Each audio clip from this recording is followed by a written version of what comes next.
Order! Order! You are an incorrigible delinquent at times. Behave yourself, man!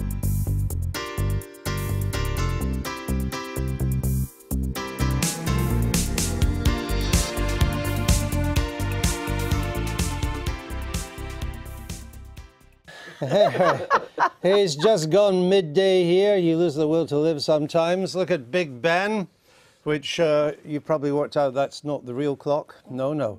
It's Parliament, and we got our own clock because Big Ben's still covered in scaffolding, will be for quite a while. It's a digital clock in the sky put there by us. Prime Minister's Questions is close. Laura, I haven't got long, but Mr. Corbyn, given what has happened, surely he cannot go on the Posted Workers Directive or on buses. He surely has to be full frontal on the weakness, the division, the lack of direction of the government. Well, I know as much as the Posted Workers Directive is your personal favourite from the 15 years during which we have been doing this programme, and I'm still quite traumatised from seeing that video. But I would have thought so, yes. However, last week, Jeremy Corbyn had a whole feast of Brexit-related chaos to choose from, and he chose to go on public transport. Huge issue for people around the country. But politics is also a matter of timing, and there was a huge opportunity there to knock the government about really quite significantly. They're knocking themselves about a bit. Well, there is... You don't want to intrude in private grief. Right. But given that this is the final session of the term as well, you would have thought that he would want the opportunity to cause some political embarrassment to Theresa May. The Corbynistas, those in Mr. Corbyn's office and in Mr. McDonnell's office as Shadow Chancellor, they're anxious to get an election quite quickly, aren't they? Yes, and they have been since this time last year. And it's been one of the things through the course of this year at Labour conference, when you talk to people, what are you going to do next? You've come forward, what are you going to do? They were hoping for another election, and of course that hasn't happened so far. So far? Well, let's see. Let's go to the House of Commons and Prime Minister's Questions. 100 years since the birth of Nelson Mandela.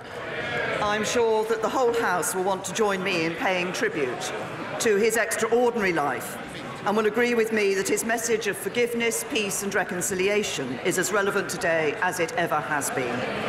Mr. Speaker, this morning I had meetings with ministerial colleagues and others. In addition to my duties in this House, I shall have further such meetings later today. Alison Thewlis. Thank you, Mr. Speaker. Mr. Speaker, I'm proud to have Nelson Mandela Place in my constituency. We celebrate that today as well. Mr. Speaker, there were 934 drug-related deaths in Scotland last year. Each one of those deaths is a tragedy, and a preventable one at that. Drug laws are reserved to Westminster. How many more families is the Prime Minister willing to devastate before she will allow Glasgow to get on with the work of building a drug consumption room to save lives? Prime Minister. Can I say to the Honourable Lady that I agree with her that deaths that are due to drugs, each one of these is a tragedy. And I'm sure every member of this House will have known people in their own constituency who have gone through that terrible suffering when they've lost members of their family. There is no legal framework for the provision of drug consumption rooms in the UK, and we have no plans to introduce them. A range of offences is likely to be committed in the operation of drug consumption rooms. Now, it's for local police forces to enforce the law in such circumstances, and we would expect them to do so. But our approach to drugs remains very clear.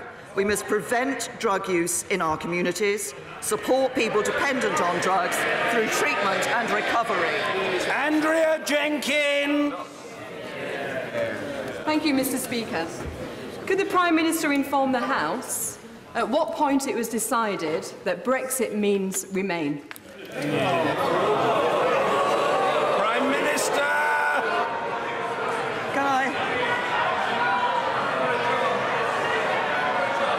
Can I say to my honourable friend, at absolutely no point, because Brexit continues to mean Brexit. Say to my honourable friend, I know that she wants us to talk about the positives of Brexit, and I agree with her. We should be talking about the positive future for this country. I understand she's also criticised me for looking for a solution that is workable. I have to say I disagree with her on that. I think what we need is a solution that is going to work for the United Kingdom, ensure we leave the European Union and embrace that bright future that we both agree on. Thank you, Mr. Speaker. I too pay tribute to Nelson Mandela's centenary of his birth. The people of South Africa stood up against the most vile injustice of apartheid. Their solidarity and the solidarity of people around the world freed him and ended the scourge of apartheid. We should pay tribute to all of them on this day. Mr. Speaker, people are losing trust in this government. The Transport Secretary, the International Trade Secretary, and now the Brexit Secretary were all members of the Vote Leave campaign committee. The Environment Secretary was the co-chair. They've been referred to the police by the Electoral Commission, having refused to cooperate with the Electoral Commission. Will the Prime Minister guarantee that her cabinet ministers will fully cooperate with the police investigation? Prime Minister! Can I say to the right honourable gentleman, I actually question the way in which he put his question. Mr. Speaker, he has made an accusation in this House against members of this House. Order. The question was heard, and the Prime Minister's answer must be heard. The Prime Minister. Mr. Speaker, the right honourable gentleman has made an accusation in this House against individual members of this House and of the government, and I suggest that when he stands up, he reflects on whether or not it was correct to do so. The Electoral Commission is an independent regulator, accountable to Parliament, not to the government. They have taken steps. They have, as we know, taken steps in relation to the Vote Leave campaign, and I would expect that all those involved and required to do so will give the evidence that is required and give and respond appropriately to any questions that are raised with them.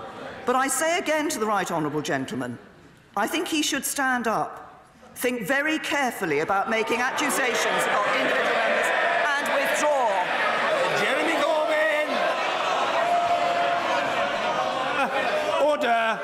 Order! People can rant from a sedentary position for as long as they like. It won't change the way proceedings are conducted in this session. The Prime Minister's answers will be heard, and the questions from the right honourable gentleman will be heard. And no amount of orchestrated barracking will change that fact this day or any other. Jeremy Corbyn. Thank you, Mr. Speaker. I stated the fact that the Electoral Commission has made that reference. That's what I said. I asked the Prime Minister for a guarantee that her ministers will cooperate with the police on any investigations they may make.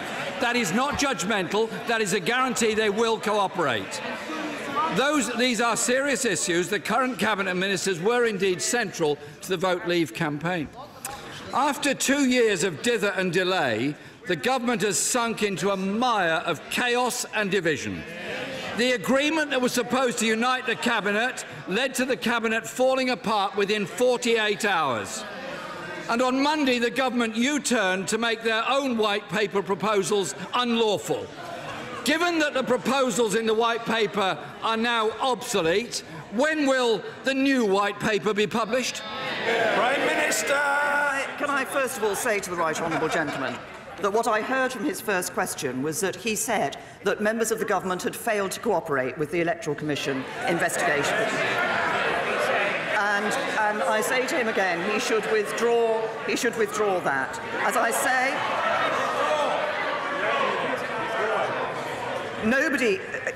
it's very important in this country that politicians don't interfere with police investigations, and the police are allowed to do their investigation as well.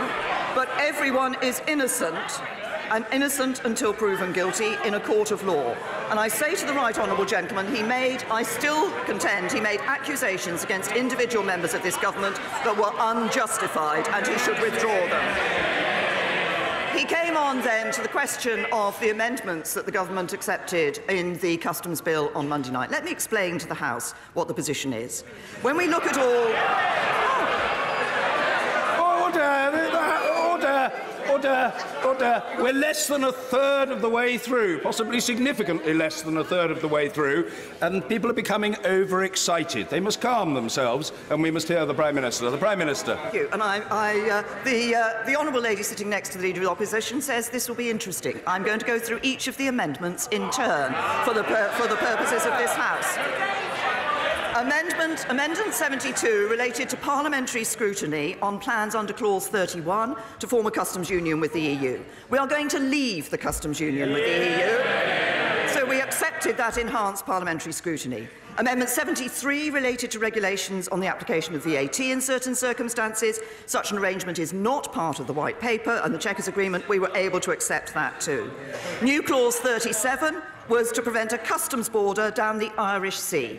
That is government policy. And new Clause 36 related to reciprocity in accounting for tariffs collected, and that concept is in the White Paper.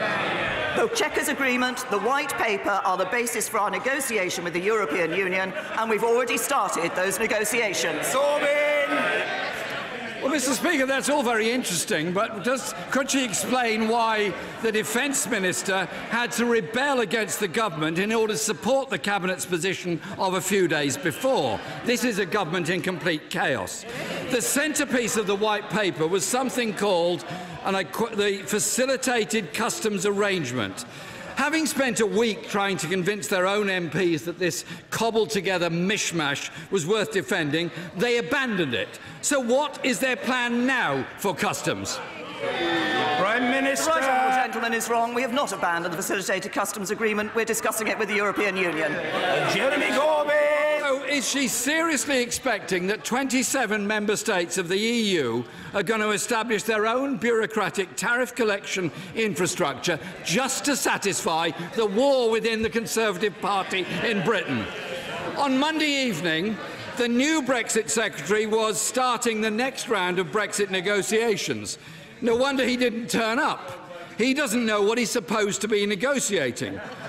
2 years on from the referendum, 16 months on from triggering Article 50, isn't the case that the government has no serious negotiating strategy whatsoever? Prime Minister. I say to the right honourable gentleman, he is just plain wrong on his interpretation of what is happening. I have a copy of the White Paper. I'm very happy to ensure that he gets a copy after this PMQs and is able perhaps to read it and understand what the government is doing and the basis beyond. But I say to the Leader of the Opposition, there are indeed differences between us on this issue. I will end free movement, he wants to keep it. Yeah. I want us out of the customs union, he wants us in. Yeah. I want us out of the single market, he wants us in. I want us to sign our own trade deals, he wants to hand them over to Brussels. I've ruled out a second referendum, he won't. There's no doubt which one of us is respecting the will of the British people and delivering on the vote, and it isn't him. Jeremy Corbyn! Mr. Speaker, we're 11 days on from the so-called Chequers Agreement, and the White Paper didn't even survive contact with the Cabinet or the Tory backbenches and hasn't yet even been discussed with the EU. Mr. Speaker, the Brexit White Paper does state, and I quote, the UK is committed to membership of the European Convention on Human Rights. Is the new Brexit Secretary signed up to that?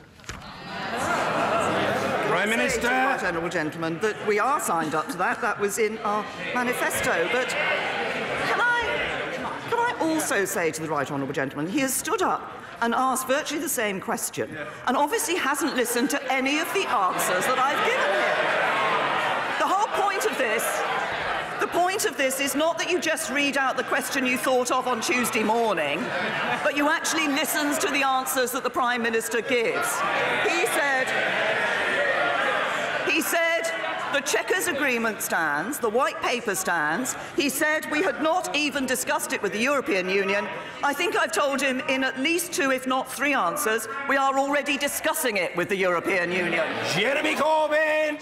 She obviously forgot, Mr. Speaker, the question I just asked her, which was about the Brexit Secretary's support or otherwise for the European Convention on Human Rights, because he's on record of saying, I don't support the Human Rights Act and I don't believe in economic and social rights.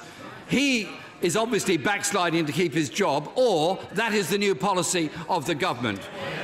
With only 3 months to go until the final withdrawal agreement is due to be signed, the Brexit Secretary's resigned, the White Paper's in tatters, the new Brexit Secretary's skipping negotiations, 2 years of negotiations with themselves, and they wanted to shut down Parliament for 5 days. They've even given up on negotiating with each other. Isn't the case, Mr. Speaker, that the government is failing to negotiate Brexit, failing to meet the needs of this... Order! No, I know what the attempt is, and it's not going to work. The right honourable gentleman will complete his question. He will not be shouted down, not today and not any day. Learn it. It's quite simple. Jeremy Corbyn. Thank you, Mr. Speaker. After 2 years negotiating with themselves, they then wanted to shut down Parliament 5 days early. They've even given up on negotiating with each other. Isn't the case that the government is failing to negotiate Brexit, failing to meet the needs of the country because they are too busy, far too busy, fighting each other? Prime Minister! Let me tell the right honourable gentleman what I've been doing over the last week. And perhaps let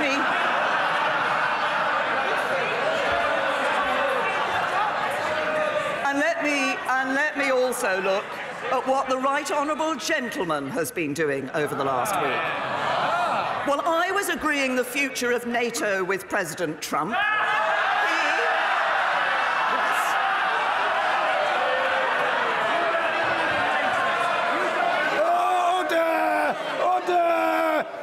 Mr. Lewis, you are a very overexcitable denizen of this House. You are not as well behaved as your little baby daughter. The Prime Minister. Well, I was agreeing the future of NATO with President Trump. He was joining a protest march against him. Well, I was delivering a plan for our future trade with the EU. He was delivering a plan to teach children how to go on strike. And I was negotiating our future security relationship with Europe. He was renegotiating the definition of anti-Semitism.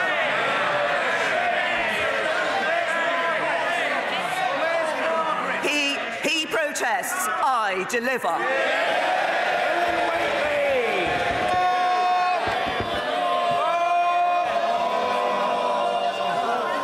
There will indeed be more. Helen Whately.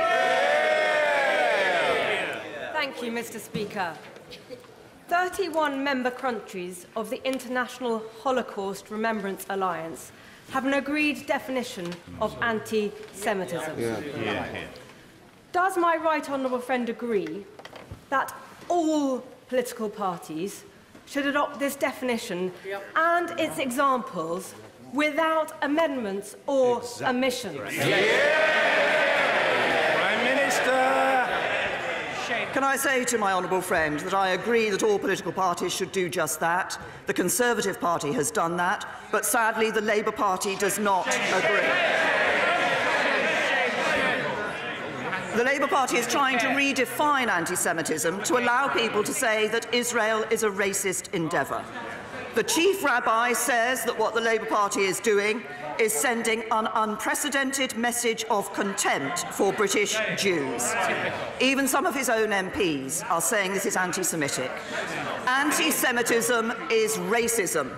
The Labour Party should accept that, the right honourable gentleman should accept that, and we should all sign up, as the Conservative Party has done, to the definition of the International Holocaust Remembrance Alliance and all its annexes.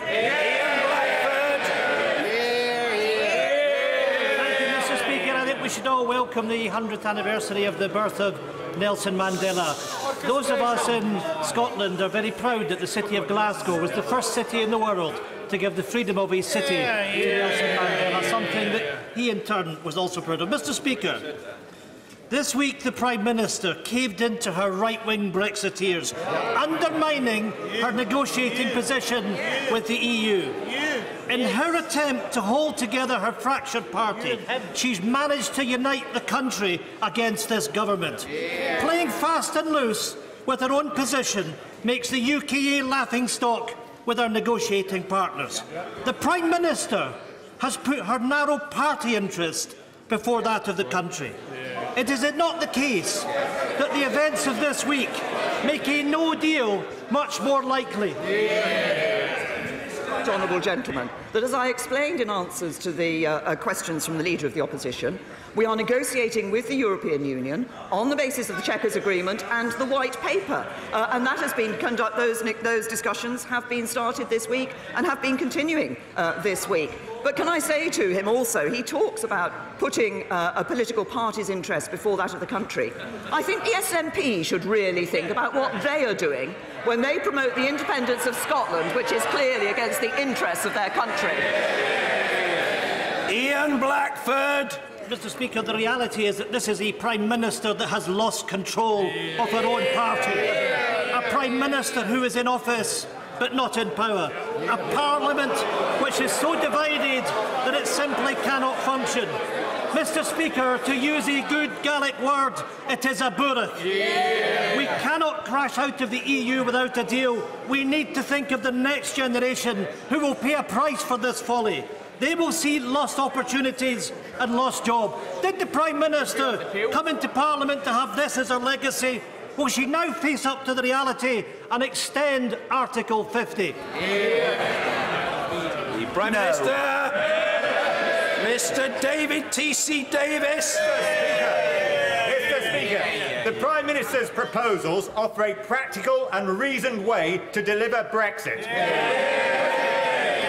Does she agree with me that it's high time that Labour MPs, and yes, some Conservatives, stop the fear-mongering and get behind their country, support the Prime Minister as she leads us out of the European Union? Prime Minister!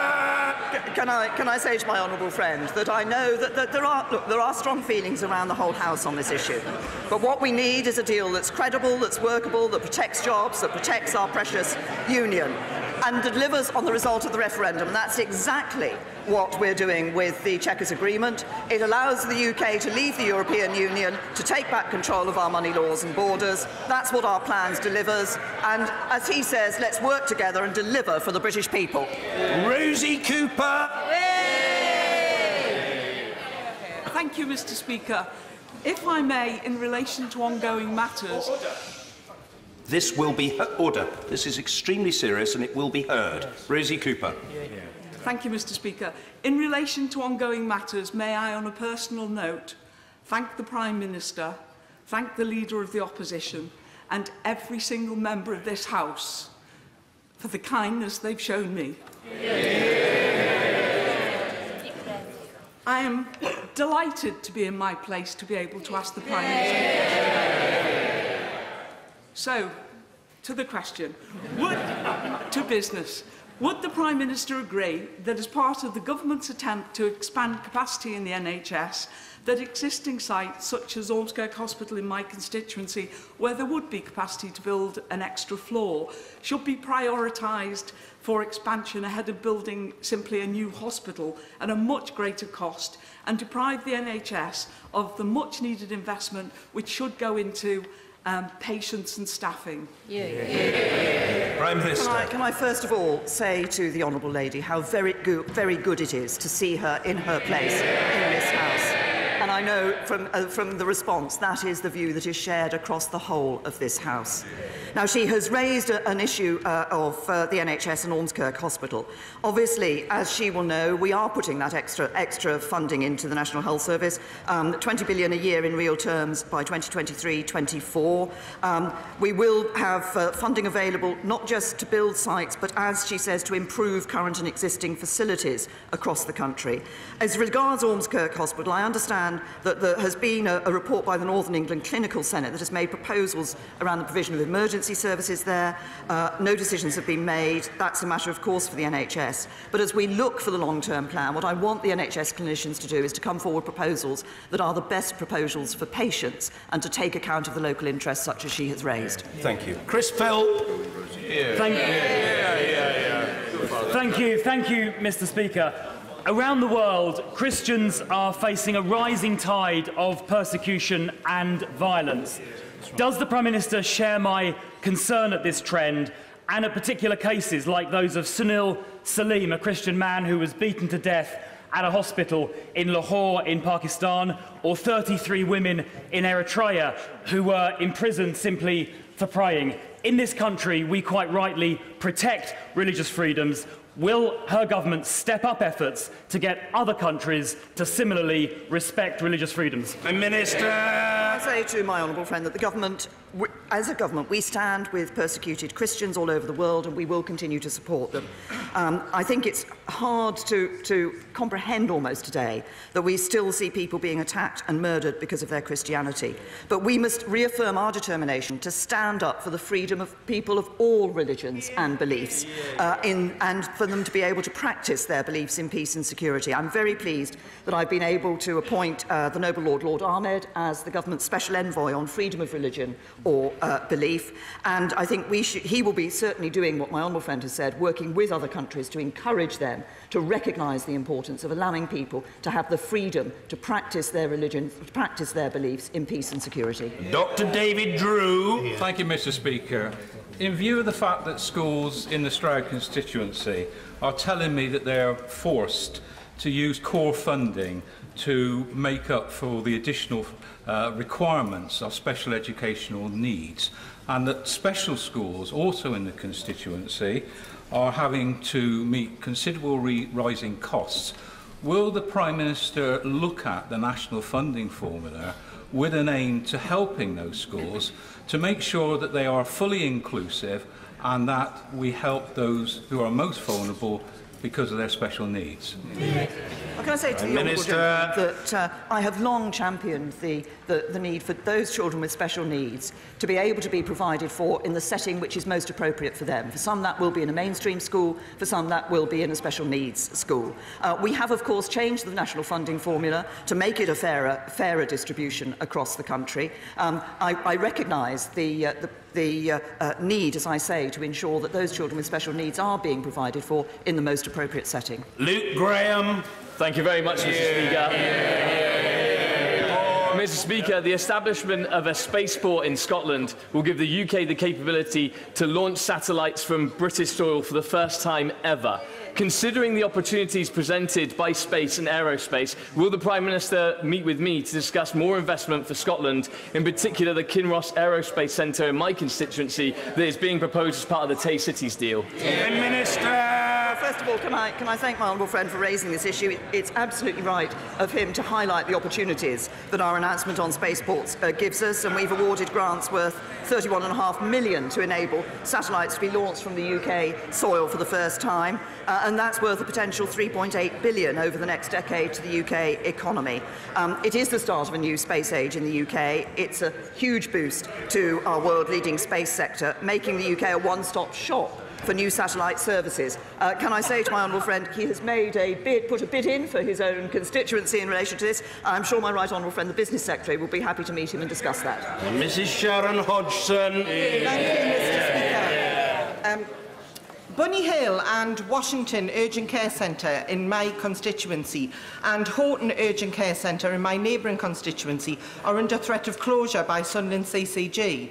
Mr. Speaker, it is not good enough for the Prime Minister just to say today that these are simply local decisions, as local people certainly don't want these closures. So what does she say to my constituents who rely on these vital urgent care centres, and to the staff at Sunderland Royal A&E who are going to have to deal with the aftermath of these closures?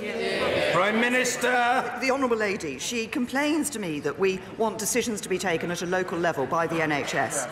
But I believe it is absolutely right that decisions are taken at that local level. And when the NHS takes these decisions, the important thing is that they put the interests of patients and the safety of patients and the treatment of patients first. She has raised this particular issue, but I continue to believe that it is right not for politicians here to make a decision like that, but for actual clinicians and others working in the National Health Service. Mr. Marcus Jones. Thank you, Mr. Speaker. I celebrated the 70th birthday of our NHS with patients and the fabulous staff at the Oakwood Day Mental Health Hospital in Nuneaton. Mental health has always been the Cinderella of the NHS. Will my right honourable friend join me in thanking our doctors and nurses who work in mental health, and will she say what more we can do to improve mental health and what resources that this government will put to it? Prime Minister. Can I first of all join my honourable friend in thanking and commending the work that is done actually by all our dedicated staff in the National Health Service, and they continue to do that wonderful work with considerable commitment and dedication. He is right that mental health is important. Mental health has been overlooked for too long. That's why this government has been putting a focus on mental health. There is more. We have been doing more, but there is more to be done. We're putting more money in.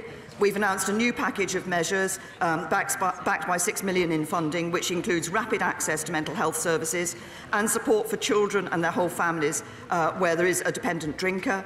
But spending overall on mental health issues is at record levels and growing, and that's a planned record £11.86 billion for 2017-18, increasing by a further billion by 2020-21. It's right that we put this important focus on mental health, and I thank my honourable friend for raising it. John Woodcock. Thank you. Thank you, Mr.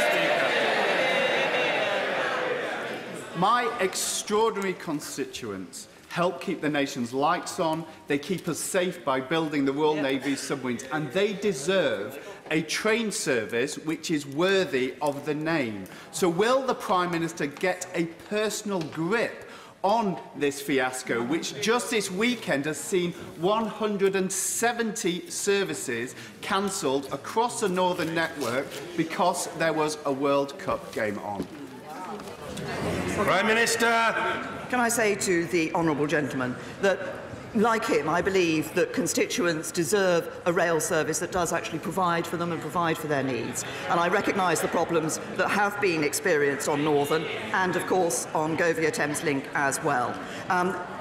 We have given unprecedented powers to Transport for the North and funding to Transport for the North.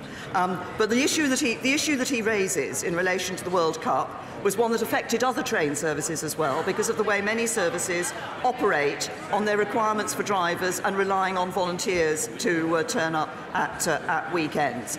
And I think this experience may very well be one which the train operators will want to look at to ensure that in future they can provide the services that constituents need. Mr. David Davis. Thank you, Mr. Speaker. As the Prime Minister is aware, the Department for Exiting the European Union carried out a study of all of the previous free trade deals that the European Union had done in order to create a free trade deal, a draft free trade deal, which was based solely on European precedent.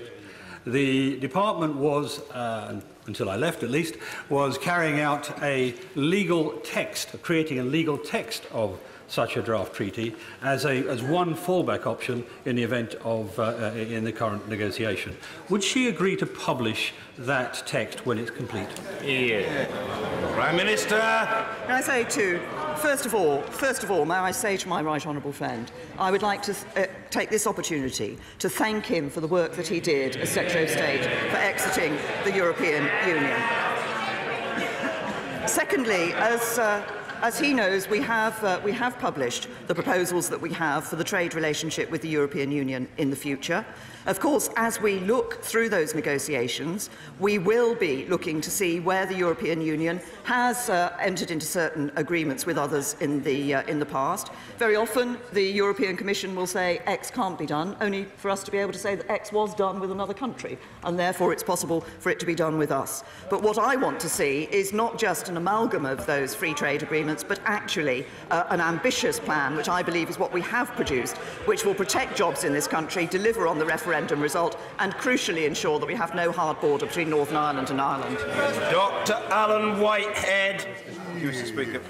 The largest apprenticeship provider in Southampton has reported to me recently that since the introduction of the levy-based apprenticeship system, he has suffered a 70% drop in apprenticeships on his books. That accords with other providers' figures in my area, and means that hundreds of young people will now not get the apprenticeships they need. What is the Prime Minister doing to get this disastrous levy-based apprenticeship rollout back on the road? Prime Minister! What we have seen since the apprenticeship levy was introduced is actually a change in the numbers of people doing apprenticeships, but actually an increase in the quality of the apprenticeships that are being undertaken. The government is now looking at how that levy is operating to ensure that we can do what I want to do, which is ensure that every young person has the opportunity of pursuing the course, be it of education or training, that is right for them and that is going to give them the best start in their life. Keith Simpson. Sir. My right honourable friend should be commended for her sang-froid a week ago in dealing with a giant ego, somebody who believes that truth is fake news, leaks continually, and I'm not referring here to the right honourable gentleman for Uxbridge. I'm, of course, referring to President Trump. He has acted in a very bizarre way over intelligence. I know my right honourable friend has to work with him, but is she not alarmed at the way in which he refused to challenge President Putin over the Russian activity which resulted recently in the death of a young woman here in Salisbury? Prime Minister. Can I say to my honourable friend, I understand that there have been some clarifications, excuse me, of some of the statements that President Trump made. I think I did raise the incident in Salisbury, what happened in Salisbury, and the fact that we have seen somebody here in the UK die as a result of contact with a nerve agent. I did raise that with President Trump. Of course, at the time that we took immediate action after the Salisbury attack, when we had been able to attribute that to Russia, the United States stood alongside us, as did many other nations across the world, and took action against Russia, which showed a united international front that we gave a very clear message. We will not accept this behaviour. This is not behaviour that Russia can conduct with impunity, and we will continue to act together. Dan Carden. Thank you, Mr. Speaker. Carillion forecast an £83 million loss on the new Liverpool Royal Hospital, and now physical cracks exist in the structure's concrete beams. 16 months late, over budget, structurally unsound, the answer to my question last week, in her absence, offered no solutions. Will she now take responsibility for finishing and opening the new Royal and guarantee the spiralling costs will not fall to the hospital trust, which in reality would cut the budget for patient care in Liverpool for decades to come? Minister. Can I say to the honourable gentleman, he says that obviously he raised this in my absence last week. As he will know, therefore, we are supporting the Royal Liverpool and Broad Green University Hospitals NHS Trust in the work that they're doing in relation to this, and we do want to see the new hospital built as quickly as possible and securing best value for money in doing that. The Government and the Trust continue to be in active discussions on this with the existing private sector funders to see if there's a way forward to complete the remaining work on the hospital. It has taken longer and there were issues that were uncovered during the process, further issues that were uncovered. I think the right way to ensure that we're clear with what we're dealing is the way that we are approaching it. We want to make the right decisions, and it's right that those discussions continue. Steve Baker. Mr. Speaker, it is in the national interest that we should have and have implemented contingency plans for the unwanted eventuality of exiting the European Union with nothing agreed. Now that there is collective agreement to accelerate delivery of our plans, will my right honourable friend please give instructions that every communication related to no deal serves to bolster our negotiating position and by reinforcing the credibility and the feasibility of those contingency plans. Prime Minister. Can I also thank my honourable friend for the work that he was doing in the department, and particularly for the work that he was doing related to this issue. He's absolutely right. We do need to make sure that we have those no-deal preparations in place while we negotiate with the European Union on a deal, because we need to ensure that we have made contingency arrangements for every eventuality. But also the European Union need to be in no doubt that we are making those preparations and ensuring that, should that be the outcome, that we are prepared. Alex Cunningham. Thank you, Mr. Speaker. My constituent, Andy McLean, arranged to sell his house to an online company, WeBuyAnyHouseQuickly.com. He agreed a price but then saw it cut by more than 20% on the day contracts were to be exchanged, and after he had incurred a fortune in deposit, legal and other costs associated with his new house purchase.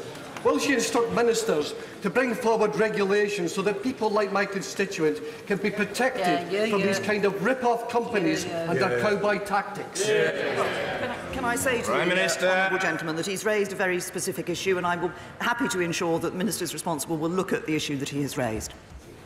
Sir Hugo Swire. Mr. Speaker, for any minister to be able to do their job relies on them getting impartial, sound and honest advice from their civil servants. And when that sacrosanct relationship is broken, there needs to be a full and proper investigation. My right honourable friend will be aware that the Home Affairs Select Committee have called for the full, open and transparent publication on the Windrush report that Sir Alex Allen commissioned. Would my right honourable friend therefore put her stamp of authority as Prime Minister and insist we can get to the bottom of this and see who was told what and when, in order that it doesn't look like another cover-up? Prime Minister. Honourable friend, that I think it is important, and Alex Allen himself has made clear, that it's important that proper consideration is given to the publication of information which involves personal information in relation to individuals. But I know that my right honourable friend, the Home Secretary, is considering this matter very carefully. Mr. Nigel Dodds. Speaker, can I commend the work of the charities Shine and SBH Scotland for the work they do in assisting people affected by spina bifida and other conditions like that. Public health authorities, scientists and others all agree on the need to reduce pregnancies that have neural tube defects by the mandatory fortification of flour with folic acid.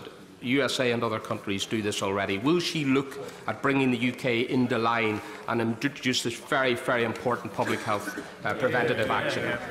Can I say to the right honourable gentleman that he's raised an important issue, and can I join him in commending the work of the charity that he referred to and the excellent work that they are doing on this particular issue. We all want mums to have healthy pregnancies, and of course there is NHS guidance in relation to the supplements that women planning a pregnancy should take of folic acid before conception and indeed unto the 12th week of pregnancy, and recommend eating more folate-rich foods during pregnancy. But this is an issue that I think we will continue to look at to ensure that the advice and the action that is taken is absolutely right to ensure that mums-to-be do have those healthy pregnancies. Anna Soubry. Thank you very much, Mr. Speaker. Mr. Speaker, I'm sure the whole House would join me in congratulating Sir Cliff Richard on his successful action against the BBC, who behaved atrociously in their illegal invasion of his privacy.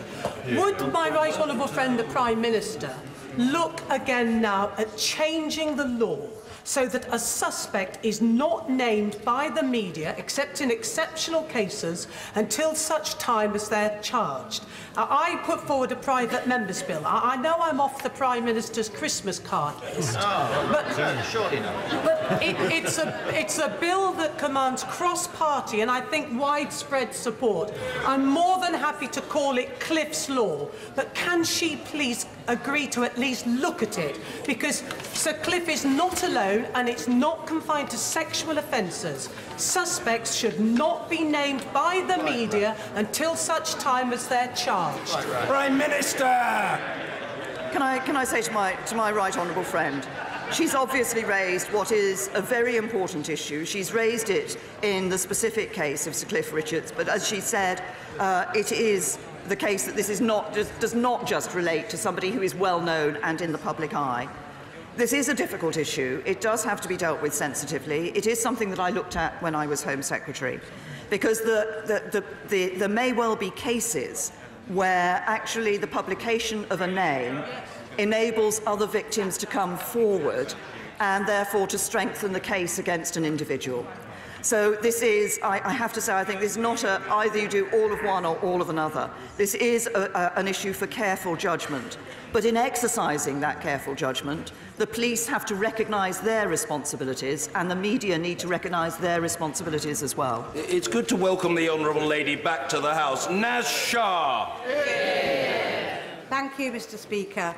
This Saturday marked the International Day of Remembrance for Victims of Honour Abuse.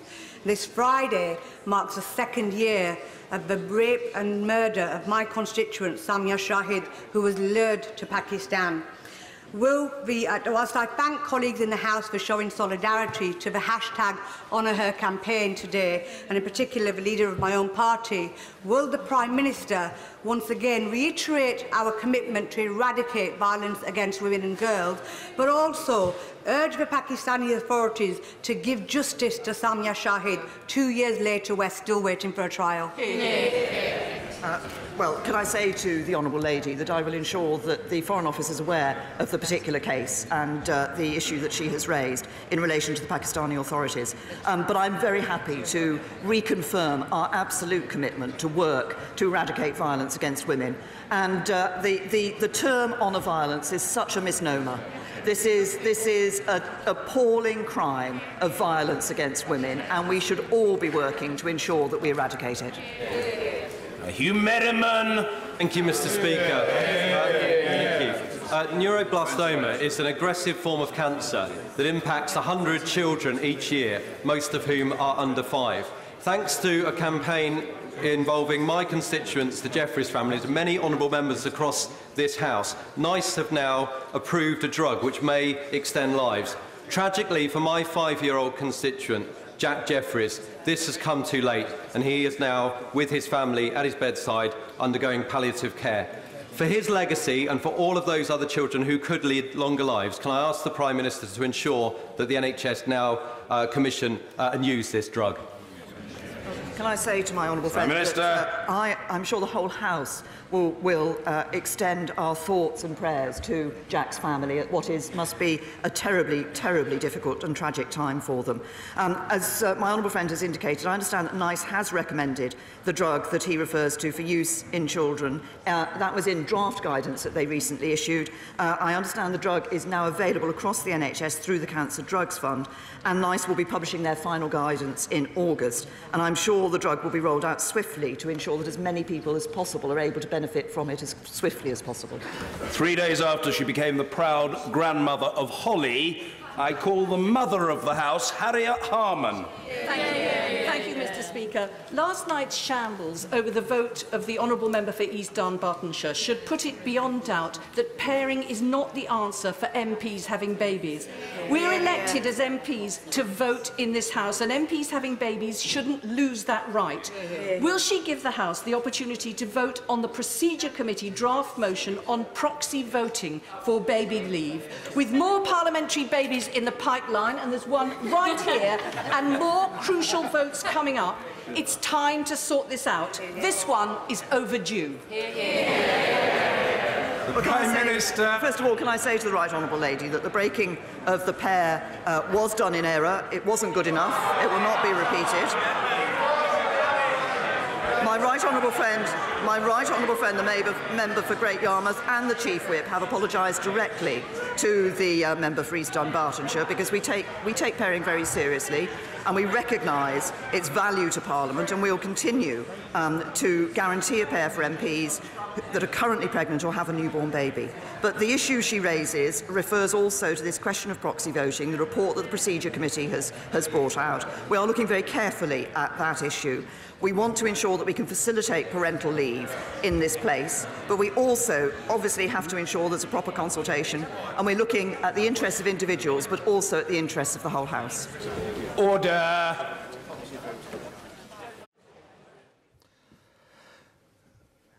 And Prime Minister's questions comes to an end, and Jeremy Corbyn did go for Mrs May and the government on a broad front with the chaos, as he saw it, on Brexit and the closeness of the votes and the difficulty of the government getting its negotiating position together for the European Union's negotiations. He began by mentioning how Vote Leave, which was the official campaign in the referendum, has been fined by people working in it, have been fined for for overspending, basically, and for colluding with another group that it had helped to finance, that some of these matters have been referred to the police. However, he seemed to make an accusation against members of the Cabinet or members of the House of Commons, which the Prime Minister picked him up on.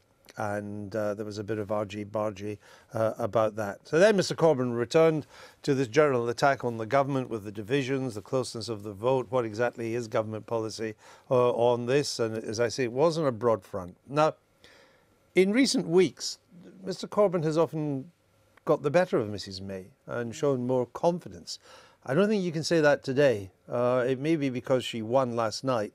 Mrs May was uncharacteristically confident at the dispatch box today, and I think in general got the better of Mr Corbyn this time, which I guess is yet another take as she heads toward the summer recess that can't come soon enough for her that she got through Prime Minister's question. She's got Boris Johnson's resignation speech this afternoon, and she also, of course, has to meet her own backbenchers. And as we saw earlier in this programme, there's a lot of division on Brexit among Tory backbenchers. So let's discuss Prime Minister's questions with the Treasury Minister, Robert Jenrick, the Shadow Chief Secretary to the Treasury, Peter Dowd, and the BBC's very own Laura Kuenssberg. What was your take, Laura? Well, I think, as you suggested, actually the Prime Minister came out of that session relatively unscathed, which, given the extent of the chaos and fighting and blood on the carpet in the Tory party in the last few days, is something she will be quite pleased about. And even though it was messy, it was brutal last night, she did seem to have somehow regained her mettle from the fact that on this crucial vote last night she got through it. Because, as you say, in the last few weeks she hadn't been getting the best of Jeremy Corbyn in Prime Minister's questions. It had been the other way round. But today it seemed he was really not managing to land many blows on her. And I think Number 10, after such a tumultuous few days, will be pretty pleased that she'll be able to walk out of there with at least this part of the day not having been a disaster. Where do we go from here then? What's the timetable? So the Chequers deal has been amended a little bit by the Brexiteers, but overall it remains intact. It is now the government's negotiating position. Brussels will want to... It's a, what, 98-page document, Laura, I think it is? So 104. 104, that includes the... Count the front and the back. That includes the covers. 98 pages of policy, Minister, actually, I think you'll find. Sorry. Thank you, Laura, for that. These are important corrections. I'm glad you're here. 98 pages of policy. It needs time to study that, and then it needs to make a response. It could, of course, just knock it back right away, but there's no sign that Mr Barney is minded to do that. What then happens? What's the rough timetable as to when the Chequers agreement meets the Brussels viewpoint and they do come to some kind of agreement? Well, we don't know yet, do we? The initial reactions, to the extent there have been any, have been reasonably positive. Certainly haven't been negative. Conversations are already ongoing at an official level, as they have been before the Chequers summit itself. Dominic Raab, the new Brexit Secretary, is going to go to Europe, meet his counterpart and begin some more formal negotiations. That will continue over the summer. I appreciate that there will be, to some extent, less going on in August than there would be in other parts of the year. And then we're going to go into the autumn full steam ahead to try and secure the deal. That's, we're a full focus of the government now is on getting a good deal. The Prime Minister, she's got a Foreign Secretary, Philip Hammond as Chancellor, all of the key positions are supporting her now, and they're going to work as hard as they possibly can to get a good outcome.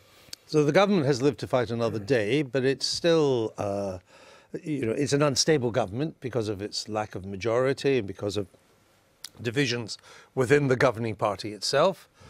Which adds to its minority status, makes it more difficult.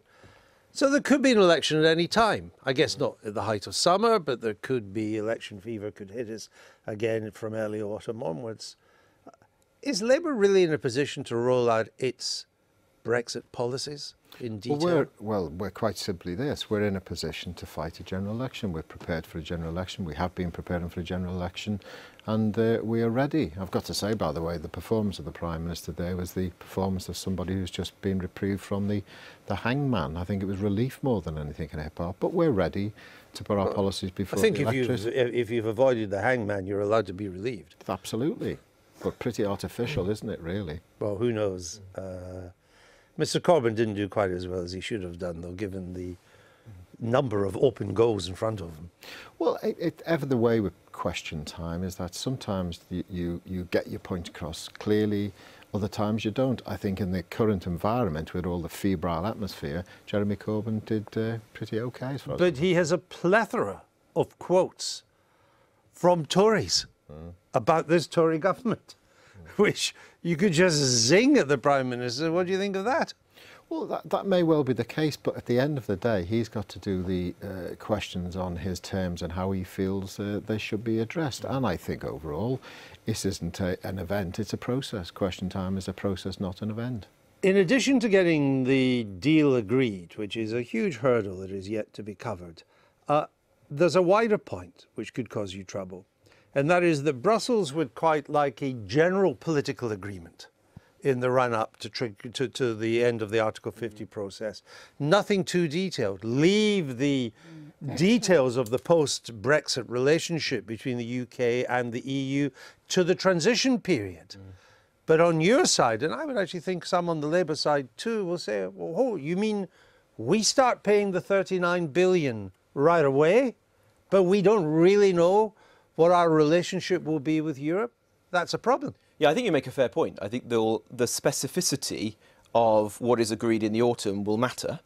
Beyond just the withdrawal agreement, we will have to have a certain level of detail into what the future trading relationship is going to be like, because there are a lot of people in Parliament, as in the country, who would be nervous about handing over such a large sum of money without knowing sure what a great, you know, country gets level of detail what we're going to get from it. And right. the PM knows that, and that's what she's going in to negotiate. Now, we've got Boris's resignation statement this afternoon. We don't, there's conflicting stuff coming out about how tough is it going to be. But of course, it always reminds us of Geoffrey Howe. Let's just have a quick clip of Geoffrey Howe when he resigned from the Thatcher government.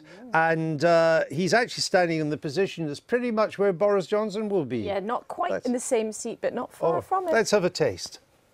How on earth are the Chancellor and the Governor of the Bank of England, commending the hard AQ as they strive to do, to be taken as serious participants in the debate against that kind of background noise? Mr. Speaker, I believe that both the Chancellor and the Governor are cricketing enthusiasts, so I hope there's no monopoly of cricketing metaphors. It's rather like sending your opening batsman to the crease, only for them to find, the moment the first balls are bowled, that their bats have been broken before the game by the team captain. So that's the gold standard of resignation speeches. All the more surprising because it came from Geoffrey Howe, who Dennis Healy has once said being attacked by him was like being savaged by a dead sheep. Well, the dead sheep just bit back. Put you out of your misery of Guess the Year. Peter, if you could just bash that there. The year was 2003, and the winner, the final winner, is Alan Janes from Oxford. You get the final mug. That's it for today. Thanks to all of our guests. And this is, as we say, the last Wednesday edition of the Daily Politics ever, as they say. We'll be back in the autumn with a brand new Politics Live show starting on Monday, September the 3rd. That's all, folks.